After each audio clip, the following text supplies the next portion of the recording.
والصلاة والسلام على رسوله نبي الرحمة وعلى آله وأصحابه أولو العزم والهمة أما بعد أعوذ بالله من الشيطان الرجيم بسم الله الرحمن الرحيم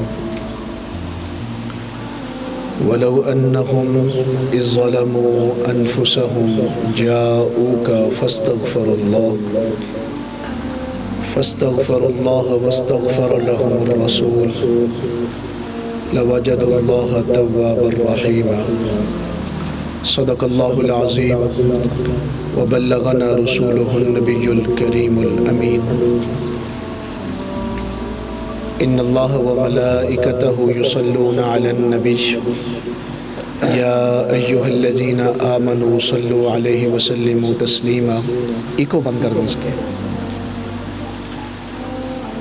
الصلاة والسلام عليك يا سيدي يا رسول الله وعلى آلك وأصحابك يا سيدي يا حبيب الله الصلاة والسلام عليك يا سيدي يا رسول الله وعلى آلك وأصحابك يا سيدي يا رحمة للعالمين مولاي صل وسلم دائما أبدا على حبيبك خير الخلق كلهم محمد سيد الكونين والثقلين والفريقين من عرب ومن عجم منزأ عن شريك في محاسنه فجوهر الحسن فيه غير منقسم هو الحبيب الذي ترجى شفاعته لكل حول من الأحوال مقتحم ثم الرضا عن أبو بكر وعن عمر وعن علي وعن عثمان ذي الكرم بلغ العلا بكماله كشف الدجى بجماله حسنت جميع خصاله صلوا عليه وآله اس وقت اللہ جل شانہ کا ہم سب پہ بے پناہ فضل اور احسان ہے کہ اللہ تعالیٰ نے ہم سب کو رمضان المبارک کی افطاری کے وقت کی جو بابرکت گھڑیاں ہیں اللہ نے ہمیں وہ نصیب فرمائی اور آج میرے جن احباب نے یہ افطاری کا اہتمام اللہ تعالیٰ کی رضا کے لیے کیا بالخصوص محمد ارسلان صاحب اور قبلہ حافظ محمد طاہر سلطان صاحب اور دیگر تمام احباب اللہ تعالیٰ سب کی کاوشوں کو قبول فرمائے جیسے آج ہمیں یہ افطاری پانی کے ساتھ اور رزق حلال کی کثرت کے ساتھ کرائیں گے اللہ تعالیٰ ان کے دامن میں رزق حلال کو مزید اللہ دوام نصیب فرمائے رکاوٹیں اور اللہ تعالیٰ تمام تر پریشانیاں اس حوالے سے دور فرمائے اور مشکلات کو آسان فرمائے چونکہ آپ کے علم میں ہے کہ آج ہفتے کا دن ہے ہم نے کل جمعۃ المبارک مدینہ منورہ کی فضیلت پہ چند گزارشات عرض کی تھی تو وہ چاشنی ابھی ختم نہیں ہوئی تو قبلہ حافظ طاہر سلطان صاحب بڑے خوش نصیب ہیں کہ کچھ دن تک یہ بھی انشاءاللہ مدینہ منورہ کے راہی بنیں گے تو اللہ تعالیٰ جتنے احباب ہم یہاں پہ حاضر ہیں اللہ تعالیٰ ہمیں زندگی میں بارہا مرتبہ مدینۃ الرسول کی باادب حاضری نصیب فرمائے اور مکہ معظمہ کی قبولیت والی اللہ ہمیں حاضری نصیب فرمائے دنیا میں درود پاک پڑھنا یہ بہت بڑی سعادت کی بات ہے ہمارے صف اولیاء کے ایک بڑے عظیم بزرگ ہیں اور بہت بڑے عظیم مفسر بھی ہیں حضرت احمد کبیر رفاعی رحمۃ اللہ علیہ آپ کی بہت زیادہ تصانیف ہیں اور آپ ایک بہت بڑے پائے کے عالم دین گزرے ہیں اور بہت بڑے اللہ کے ولی گزرے ہیں ولایت کے جو بہت بڑے درجے ہیں یہ آپ نے عبور کی ہیں آپ جب پہلی مرتبہ مدینہ منورہ حاضر ہوئے اور روضہ رسول اللہ صلی اللہ علیہ وسلم کے سامنے کھڑے ہوئے، سن 555 ہجری کی یہ بات میں آپ کو سنا رہا ہوں، تو آپ نے سنہری جالی کے سامنے کھڑے ہو کے عرض کی کہ یا رسول اللہ صلی اللہ علیہ وسلم، جب میں اپنے ملک میں تھا، مدینہ شریف سے دور تھا میں، تو جب میں آپ پہ درود شریف پڑھتا تھا تو میرا درود پاک پڑھنا آپ روحانی طور پہ اسے سماعت کرتے تھے۔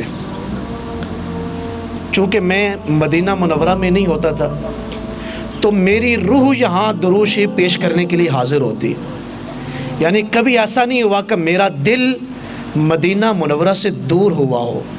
حب احمد ازل ہی سے سینے میں ہے، میں جہاں ہوں میرا دل مدینے میں ہے۔ انسان جہاں کہیں بھی رہے، جو اہل اللہ ہیں ان کا دل جو ہے وہ مدینہ منورہ میں رہتا ہے۔ تو بڑی عظیم بات میں آپ کو سنانے لگا ہوں۔ تو احمد کبیر رفاعی عرض کرتے ہیں یا رسول اللہ صلی اللہ علیہ وسلم، یہ جو ہم اپنے ملک میں تھے تو میری روح جو ہے وہ ضرور حاضر ہوتی تھی مدینہ شریف، اور آپ روحانی طور پہ میرا درود و سلام جو ہے وہ سنتے تھے۔ ماشاءاللہ، میرا درود شریف آپ سنتے تھے روحانی طور پہ۔ اب اگلی بات بڑی ایمان افروز ہے، اللہ یہ ہمارے زندگی میں گھڑیاں لائے۔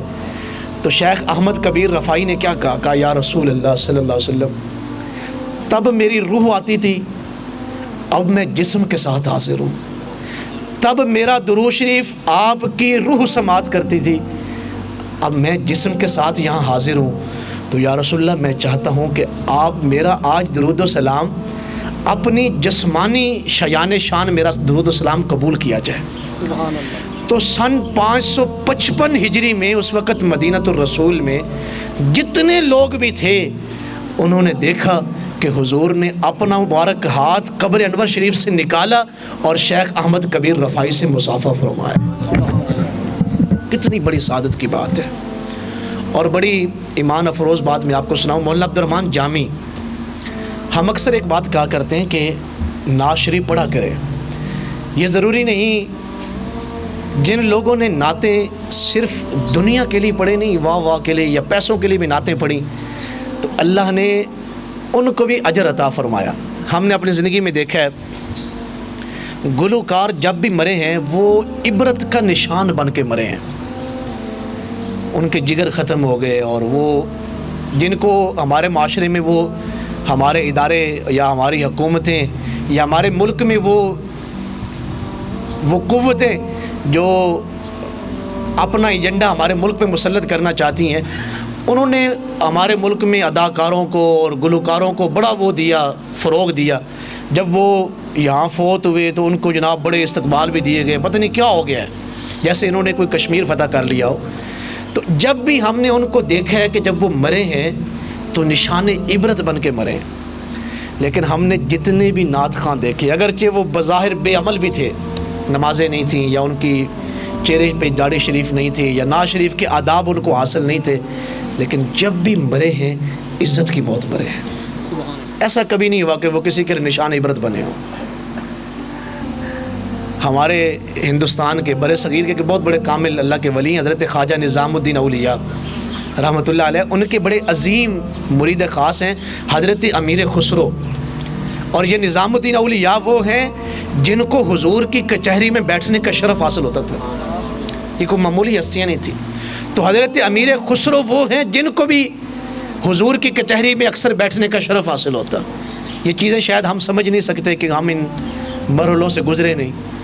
جنہ ویکھیا نہیں وہ کرن گلاں، جنہ ویکھ لیا ہو تو بول دے نہیں، پیر وارث شاہ رحمۃ اللہ علیہ نے کہا تھا۔ تو یہ حضرت امیر خسرو نے نعت شریف لکھی ایک مرتبہ، تو رات کو نعت شریف لکھی تو صبح کہا کہ میں اپنے پیر و مرشد کی بارگاہ میں پیش کروں گا اور جناب کی موجودگی میں حضور کی یہ نعت شریف پڑھوں گا۔ تو حضرت خواجہ نظام الدین جب تشریف لائے تو حضرت امیر خسرو نے عرض کی کہ جناب اگر اجازت ہو تو آپ کے مرید نے رات کو نعت شریف لکھی ہے بڑی محبت کے ساتھ، تو میں اس کے اشعار پیش کروں؟ تو آپ نے فرمایا جی پیش کریں۔ جب انہوں نے سنائی تو حضرت خواجہ نظام الدین اولیاء نے ٹھنڈی سانس لی، فرمایا امیر خسرو تم نے نعت بہت اچھی لکھی ہے، لیکن شیخ سعدی کی کیا بات ہے؟ سعدی تو پھر سعدی ہیں، شیخ سعدی تو پھر شیخ سعدی ہیں، یہ جملہ آپ نے ارشاد فرمایا۔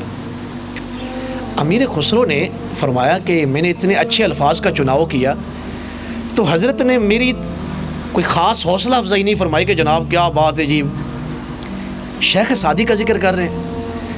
تو وہ جو دن دوبارہ گزرا اور رات پھر آپ نے جاگ کے گزاری اور آپ کے اندر جتنی بھی قوت تھی وہ ساری قوت صرف کی اور پھر اسی نعت میں مزید حسن پیدا کیا اور مزید خوبصورت لفظ لے کے آئے۔ صبح جب خواجہ نظام الدین اولیاء کی محفل سجی، کہا حضور میں نعت شریف سناؤں؟ تو آپ نے فرمایا سنائیں۔ تو حضرت امیر خسرو نے جب نعت شریف پڑھی تو حضرت خواجہ نظام الدین اولیاء نے فرمایا اے امیر خسرو بہت اچھی نعت لکھی تم نے اور بڑی محبت سے تم نے نعت سنائی، لیکن شیخ سعدی تو شیخ سعدی ہیں۔ آپ پھر پریشان ہوئے۔ تیسرے دن پھر رات کو جاگتے رہے اور آپ کے علوم کی جتنی منزلیں تھیں روحانی طور پہ اور جسمانی طور پہ جو قوتیں تھیں آپ نے صرف کر دی اور بہت اعلیٰ الفاظ کا چناؤ کیا اور پھر نعت شریف لکھی۔ تیسرے دن جب محفل لگی تو خواجہ نظام الدین اولیاء رحمۃ اللہ علیہ کی بارگاہ میں امیر خسرو نے فرمایا حضور میں نعت شریف سناؤں؟ تو آپ نے فرمایا سنائیں۔ تو آپ نے جب نعت شریف سنا لی تو حضرت خواجہ نظام الدین اولیاء نے ٹھنڈی سانس لی، فرمایا امیر خسرو تو نے بہت کمال نعت لکھی ہے، بہت اعلیٰ الفاظ چنے ہیں، لیکن شیخ سعدی تو شیخ سعدی ہیں۔ تو آپ کے ہاتھ میں قلم تھا، امیر خسرو کے ہاتھ میں وہ نیچے گر گیا اور دوات پکڑی ہوئی تھی وہ بھی نیچے گر گئی اور آنکھوں میں آنسو آ گئے۔ کہا حضور شیخ سعدی تو آپ کے مرید نہیں ہیں، امیر خسرو تو آپ کے مرید ہیں اور آپ کے ہر وقت معیت میں اور آپ کی مجلس میں رہتے ہیں۔ شیخ سعدی میں ایسی کون سی بات ہے کہ امیر خسرو کی 3 دن سے لکھی ہوئی نعت بھی آپ کو متاثر نہ کر سکی اور شیخ سعدی کا نام آپ بار بار لے رہے ہیں؟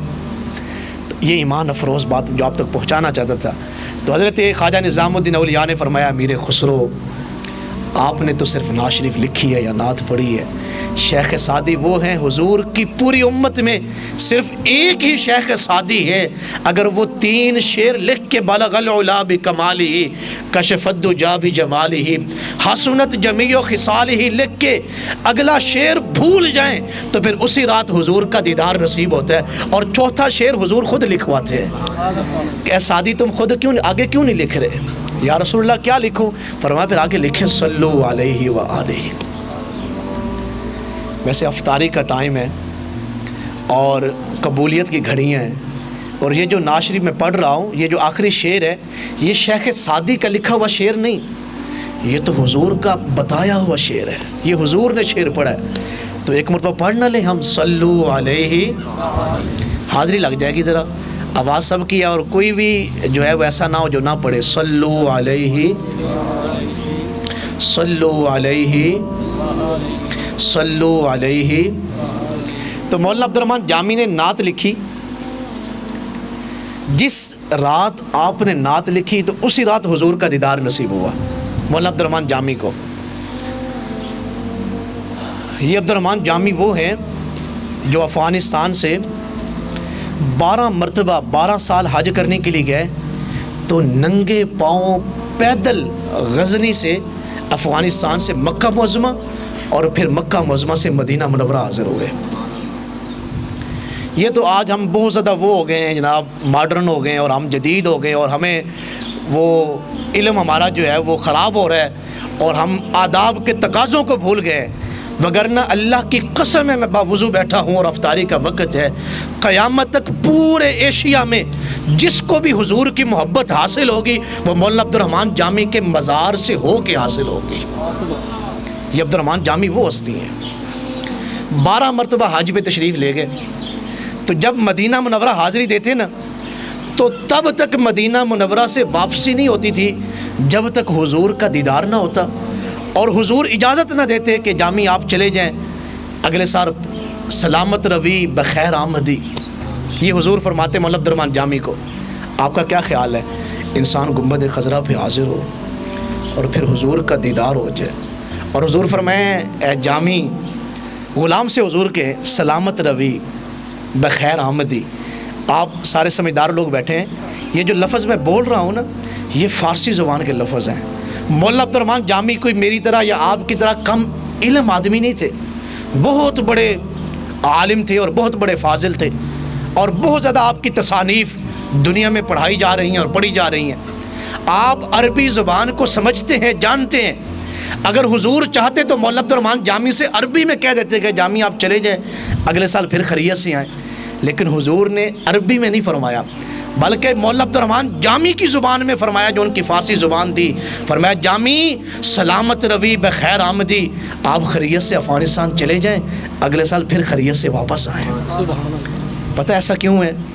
بیٹھے نے وچ مدینے سن دے نے سب دی بولی، منگدا جو آپ کولوں بردے نے سب دی چولی۔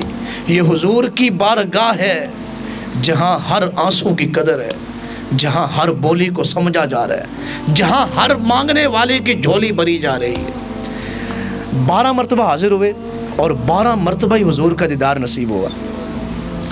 جب 12ویں سال حاضر ہوئے نا، تو میرے آقا کریم صلی اللہ علیہ وسلم کا دیدار کا شرف حاصل ہوا، تو حضور نے ارشاد فرمایا جامی سلامت روی، آپ افغانستان خیریت سے چلے جائیں۔ بخیر آمدی نہیں فرمایا کہ اگلے سال پھر آئیں، یہ نہیں فرمایا حضور نے۔ بڑی ایمان افروز بات ہے۔ تو عبد الرحمن جامی سمجھ گئے کہ اگلے سال عبد الرحمن جامی کی یہاں پہ حاضری نہیں ہوگی، تو دکھ لگا، ہجر، کہ اب یا تو میری حاضری نہیں، کہ میری زندگی ساتھ نہیں دے گی اگلے سال، یا شاید مجھ سے کوئی خطا ہوئی ہے کہ حضور نے اگلے سال کے لیے مجھے حکم نہیں فرمایا کہ اگلے سال آپ دوبارہ آئیں۔ تو روتے ہوئے واپس افغانستان تشریف لے گئے۔ کئی ماہ لگے، جب گھر میں پہنچے نا تو یوں بیٹھے روتے رہے، اور بیٹھے بیٹھے آنکھ لگی۔ جب آنکھ لگی تو پھر حضور کا دیدار نصیب ہوا۔ کیسے لوگ تھے وہ، مدینہ منورہ میں ہیں تو حضور کا دیدار حاصل ہے، دوبارہ غزنی افغانستان میں پہنچے ہیں تو پھر حضور کا دیدار حاصل ہے۔ تو حضور نے فرمایا عبد الرحمن جامی یہ آنسو کیسے بہا رہے ہیں، آپ رو کیوں رہے ہیں؟ ویسے آپ سوچ سکتے ہیں کہ امتی حضور کی محبت میں رو رہا ہو اور حضور کہیں عبد الرحمن کیوں رو رہے ہو، مول نہیں پڑ جاتا، مزہ نہیں آ جاتا؟ عبد الرحمن کیوں رو رہے ہو؟ حالانکہ حضور جانتے ہیں کہ عبد الرحمن کیوں رو رہے ہیں۔ عبد الرحمن جامی کیوں رو رہے ہو؟ تو عرض کی یا رسول اللہ صلی اللہ علیہ وسلم، میرے ماں باپ آپ پہ قربان، آپ ہر مرتبہ ارشاد فرماتے کہ آپ سلامت روی، خیریت سے چلے جائیں، بخیر آمدی، پھر خیریت سے واپس آئیں۔ اس دفعہ آپ نے دوبارہ حاضری کا حکم نہیں فرمایا، تو یہ جو جدائی ہے یہ اس لیے رو رہا ہو۔ تو پھر حضور نے کیا ارشاد فرمایا؟ فرمایا جامی ساری دنیا اپنے شہر، اپنے گھر چھوڑ کے ہمارے دروازے پہ آتی ہے، کیا تم اس بات پہ خوش نہیں ہو کہ ہم مدینہ منورہ میں تمہارے گھر میں تشریف لائے ہیں؟ اور یہی عبد الرحمن جامی تھے، جب انہوں نے نعت شریف لکھی تو اسی رات، جس رات نعت پاک لکھی ہے اسی رات حضور کا دیدار نصیب ہوا عبد الرحمن جامی کو۔ تو عبد الرحمن جامی نے کہا کہ میری نعت شریف حضور کو اتنی پسند آئی تو میں کیوں نہ یہ نعت مدینہ منورہ میں جاؤں اور حضور کی بارگاہ میں روضہ اقدس کے سامنے کھڑے ہو کے یہ نعت شریف پڑھوں۔ اللہ اکبر۔ آپ نے جب یہ ارادہ کیا اور پھر آپ نے جب سفر باندھا، یہ ایک طویل واقعہ ہے، میں اس طرف نہیں جانا چاہتا۔ تو جب آپ مدینہ منورہ کے قریب پہنچے تو مدینہ منورہ کے گورنر کو پھر حضور علیہ السلام کا دیدار نصیب ہوا۔ فرمایا ایک آدمی آ رہا ہے، اس کا یہ حلیہ ہے، یہ نام ہے، فلاں قافلے میں ہے، نام اس کا عبد الرحمن ہے، وہ میرے مدینہ منورہ تک نہیں پہنچنا چاہیے، میرے روضہ پاک پہ نہ پہنچے۔ وہ گورنر صاحب صبح اٹھے، سب سے پہلے انہوں نے یہ کام کیا، ان کو روکا۔ آپ نے پھر بھیس بدلا، پھر اس گورنر کو حضور کی زیارت نصیب ہوئی۔ آپ نے پھر تیسری مرتبہ بھیس بدلا تو گورنر سمجھا پتہ نہیں کتنا گناہ گار آدمی ہے کہ حضور جو ہے وہ مدینہ منورہ میں ان کا آنا پسند ہی نہیں کر رہے۔ اب ذرا دلوں کو تھام کے سنیں، حضور علیہ السلام کی محبت کتنی بڑی دولت ہے اور حضور کی غلامی کتنا بڑا ثمر ہے۔ اللہ اکبر۔ میرے آقا کریم صلی اللہ علیہ وسلم نے، تو گورنر نے مولانا عبد الرحمن جامی کو ڈانٹا، تو پھر حضور کا دیدار نصیب ہوا اسی گورنر کو۔ اور میرے آقا کریم نے فرمایا ہے گورنر تو کیا سمجھتا ہے کہ وہ آدمی کوئی گناہ گار ہے؟ وہ آدمی میں پسند نہیں، اس نے نعت ہماری محبت میں اس قدر درد کے ساتھ اور خلوص کے ساتھ لکھی ہے، اگر وہ میرے روزے پہ آ گیا اور یہاں کھڑے ہو کے اس نے مجھے نعت شریف سنا دی تو پھر مجھے اپنی قبر سے باہر نکل کے اسے مصافحہ کرنے پڑے گا۔ کیسے لوگ تھے وہ، کتنے عظیم لوگ تھے۔ تو اس لیے اپنی زندگیوں کو حضور علیہ السلام کی محبت میں ڈھالیں۔ یہ جو آج ہماری زندگیوں میں بے چینیاں ہیں، یہ جو ہماری زندگی میں بے سکونیاں ہیں، اس کی صرف ایک وجہ یہی ہے کہ ہمارے دل حضور کی محبت سے دور ہیں۔ اللہ کی قسم ہے، یہ جو ہمارے ہاں لوگ اکثر وہ یوٹیوب پہ یا دیگر جو ہے وہ چینلوں پہ یا مختلف قسم کے خانقاہوں پہ یا پیران عظام کے پاس جی ہماری یہ پریشانی، ہماری یہ پریشانی، ہمارا یہ مسئلہ، ہمارا یہ مسئلہ، کہ جگہ جگہ کے آپ جا رہے ہیں اور پھر بھی آپ کی تشنگی نہیں ہو رہی اور آپ کے مسائل حل نہیں ہو رہے۔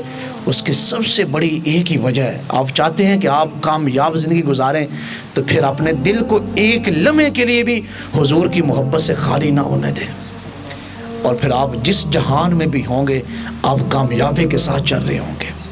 یہ جو چھوٹی چھوٹی چیزیں ہیں، یہ آپ بزنس کرتے ہیں، یہ جو فیکٹریاں، یہ جو کاروبار، جب انسان کو حضور علیہ السلام کی محبت حاصل ہو جاتی ہے پھر یہ پیسہ، یہ دولت اور یہ گاڑیاں اور یہ ساری چیزیں، وہ ان سب چیزوں کو پیچھے چھوڑ دیتا ہے اور انسان ان چیزوں سے آگے چل رہا ہوتا ہے۔ وہ بادشاہ کا، خلیفہ کا بیٹا ہارون الرشید کے بیٹے نے نہیں تھا کہا، جو جس نے فقر اختیار کیا، تو اس نے باپ نے اپنے بیٹے سے کہا یار تم نے کیسا لباس پہنا ہوا ہے اور کس طرح کی زندگی گزار، تمہیں اس بات کا احساس ہی نہیں کہ تم بادشاہ کے بیٹے ہو۔ تو محل کے اوپر ایک چڑی بیٹھی تھی، ایک پرندہ بیٹھا ہوا تھا، تو آپ نے اس کو آواز دی بھائی میرے ہاتھ پہ آ کے بیٹھ۔ وہ شہزادے کے ہاتھ پہ آ کے بیٹھ گیا۔ پھر آپ نے فرمایا اپنی جگہ پہ چلا جا، وہ اپنی جگہ پہ چلا گیا۔ تو آپ نے اپنے ابا جی سے فرمایا ابا جی آپ خلافت عباسیہ کے بادشاہ ہیں، اب آپ اس پرندے کو بلائیں وہ آپ کے ہاتھ پہ آ کے بیٹھے۔ اس نے کہا جی ایسا تو نہیں ہو سکتا۔ فرمایا پہ سچ بتائیں اس دنیا پہ حکومت کس کی ہے، آپ کی حکومت ہے یا حضور کے غلاموں کی حکومت ہے؟ تو یہ اپنی زندگیوں کو حضور علیہ السلام کی محبت کی طرف مائل کریں، محبت کی طرف لگائیں۔ آپ اپنے ارد گرد دوستوں میں، اعز و اقربا میں یا اپنے احباب میں، اپنے محلے میں، اپنے شہروں میں ان لوگوں کو دیکھیں جن کی زندگیوں میں حضور کی محبت ہے، وہ زندگی کتنی عالیشان گزار رہے ہیں، اور جن کی زندگیاں حضور کی محبت سے خالی ہیں وہ کتنے دکھوں کے ساتھ زندگی بسر کر رہے ہیں۔ تو اس لیے امت اگر اکٹھی ہو سکتی ہے نا، امت اگر کسی بات پہ اکٹھی ہو سکتی ہے تو وہ صرف حضور کی محبت پہ اکٹھی ہو سکتی ہے۔ تو اس کے لیے ہم سب نے جو ہے وہ محنت کرنی ہے اور کردار ادا کرنا ہے، اور یہی ہماری کامیابی ہے۔ اللہ تعالیٰ نے حضور کی محبت کو اپنی محبت فرمایا، مَن یُطِعِ الرَّسُولَ فَقَدْ أَطَاعَ اللَّهَ، اگر تم نے میرے محبوب کی اطاعت کی تو گویا تم نے اللہ کی اطاعت کی۔ قُلْ إِن كُنتُمْ تُحِبُّونَ اللَّهَ فَاتَّبِعُونِي يُحْبِبْكُمُ اللَّهُ، اگر تم چاہتے ہو کہ اللہ تم سے محبت کرے اور تم اللہ کے محبوب بن جاؤ تو پھر اپنی زندگی میں حضور کی غلامی لے آؤ، پھر حضور کی محبت کو اپناؤ۔ اور یہ جو آیت مبارکہ میں نے پڑھی وَلَوْ أَنَّهُمْ إِذ ظَلَمُوا أَنفُسَهُمْ جَاءُوكَ فَاسْتَغْفَرُوا اللَّهَ وَاسْتَغْفَرَ لَهُمُ الرَّسُولُ، کہ آپ حضور کی خدمت میں حاضر ہوں اگر آپ اپنی جانوں پہ ظلم کر بیٹھے اور وہاں توبہ کریں، اگر حضور آپ کی توبہ کو قبول فرمائیں تو لَوَجَدُوا اللَّهَ تَوَّابًا رَحِيمًا، آپ جتنے مرضی بڑے پاپی ہوں یا گناہ گار ہوں، اگر حضور آپ کی توبہ کو قبول کر لیتے ہیں اور حضور سے آپ کی محبت کا رشتہ جڑ جاتا ہے، لَوَجَدُوا اللَّهَ، تم ہمیشہ اللہ کو پاؤ گے توابًا غفورا رحیما، ہمیشہ اللہ کو توبہ قبول کرنے والا پاؤ گے اور معاف کرنے والا پاؤ گے۔ یعنی اگر تمہیں حضور کی محبت حاصل ہے تو سمجھ لیں آپ اللہ کے قہر سے بچے ہوئے ہیں، آپ اللہ کے غضب سے بچے ہوئے ہیں، آپ اللہ کی ناراضگی سے بچے ہوئے ہیں۔ تو اس لیے آئیں، اللہ تعالیٰ اس محفل پاک کو اپنی بارگاہ میں قبول فرمائے اور زندگی میں 12 مرتبہ میرے سمیت اللہ ہم سب کو وہاں کی باادب اور قبولیت والی حاضری نصیب فرمائے۔ اللہ ہمیں اور ہماری اولادوں کو حضور کی محبت میں زندہ رکھے اور حضور کی محبت میں موت نصیب فرمائے۔ وما علیہ الا البلاغ المبین۔ دعا کریں۔ ہاں، بسم اللہ الرحمن الرحیم، اللہم صلی علی سیدنا و مولانا محمد وبارک وسلم وصلی علیہ۔ ہمارے مالک، ہمارے مولا، تیری توفیق خاص سے ہمارے بھائی ہیں محمد ارسلان صاحب، جنہوں نے انتہائی اخلاص کے ساتھ اور عقیدت کے ساتھ تیری رضا کے لیے دعوت افطار کا اہتمام کیا، اسے اپنی بارگاہ میں قبول و منظور فرما۔ یہاں جو بھی پیش کیا گیا، دوران تقریر ناشری بھی پیش ہوئی، قرآن مجید بھی پڑھا گیا، تیرا اور تیرے پیارے محبوب صلی اللہ علیہ وسلم کا ذکر خیر بھی ہوا، تمام حاضرین نے اپنا کچھ نہ کچھ حصہ ضرور ڈالا۔ اس پوری نشست کا ثواب ہم حضور نبی کریم صلی اللہ علیہ وسلم کی بارگاہ اقدس میں بطور ہدیہ پیش کرتے ہیں، قبول و منظور فرما۔ ہمارے مالک، ہمارے مولا، تمام حاضرین کی نیک اور جائز تمناؤں کو پورا فرما۔ جو احباب دور دراز سے تشریف لائے سب کی حاضری کو قبول فرما۔ جن بھائیوں نے اس بابرکت نشست کا انعقاد کیا، میرے اللہ ان کے دسترخوانوں کو رزق حلال کی نعمتوں سے وسعت نصیب فرما، فاقوں اور محتاجی سے ہمیشہ محفوظ فرما، ہمیشہ پوری نسل میں حضور کی محبت اور حضور علیہ الصلوۃ والسلام کی غلامی کا رواج عام فرما، اور زندگی کے تمام شب و روز اپنی اور اپنے پیارے محبوب صلی اللہ علیہ وسلم کی فرما برداری میں گزارنے کی توفیق نصیب فرما۔ جتنے احباب یہاں پہ حاضر ہیں، جو بھی ان کے کاروباری معاملات ہیں، میرے اللہ اس میں مزید بہتری عطا فرما، مزید برکتیں نصیب فرما، رزق کی حلال کی فراوانیاں نصیب فرما، تمام تر دینی دنیاوی پریشانیوں کو دور فرما، مشکلات کو آسان فرما۔ ہمیں زندگی میں بارہا مرتبہ مکہ معظمہ اور مدینہ منورہ کی باادب حاضری نصیب فرما، ہماری محبتیں اور ہماری عقیدتیں اپنی بارگاہ میں قبول فرما۔ جتنے احباب یہاں جو بھی نیک تمنائیں اور آرزویں لے کے بیٹھے ہیں، سب حاضرین کی جائز اور نیک تمناؤں کو پورا فرما۔ ہمیں حضور کی محبت میں زندہ رکھ اور حضور کی محبت میں موت نصیب فرما۔ ہمارے مالک، ہمارے مولا، پوری امت مسلمہ کی خیر فرما۔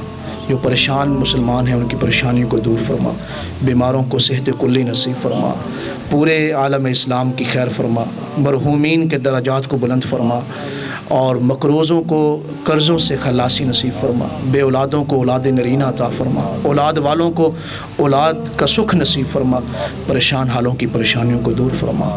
ہمارے ملک آصف صاحب ایک معاملے سے گزر رہے ہیں، میرے اللہ آج جو مدینہ منورہ میں جو افطاری ہوگی اور وہاں جو دنیا کے خوش نصیب لوگ حضور کی محبت کے دامن میں بیٹھ کے افطاری کریں گے، ان بابرکت گھڑیوں کا صدقہ ملک آصف صاحب کی جملہ پریشانیوں کو دور فرما، مشکلات کو آسان فرما، ان کے لیے رکاوٹیں دور فرما، بہتر اور ذرائع اسباب پیدا فرما۔ نہ تیرے خزانے میں کون سی کمی ہے، یہ قبولیت کی گھڑیاں ہیں، ہماری دعائیں قبول فرما، ہمارے وطن کی خیر فرما۔ جتنے احباب یہاں حاضر ہیں تو ان کے دلوں کو اور ان کی امیدوں سے اور ان کی تمناؤں سے اور ان کی محتاجیوں سے باخبر ہے، سب کی جائز حاجات کو پورا فرما۔ یا اللہ ہمیں اپنی اور اپنے پیارے محبوب صلی اللہ علیہ وسلم کی محبت نصیب فرما۔ اللہم ربنا تقبل منا انک انت السمیع العلیم وتب علینا انک انت التواب الرحیم، وصلی اللہ تعالی علی خیر خلقہ محمد وعلی آلہ وصحبہ اجمعین۔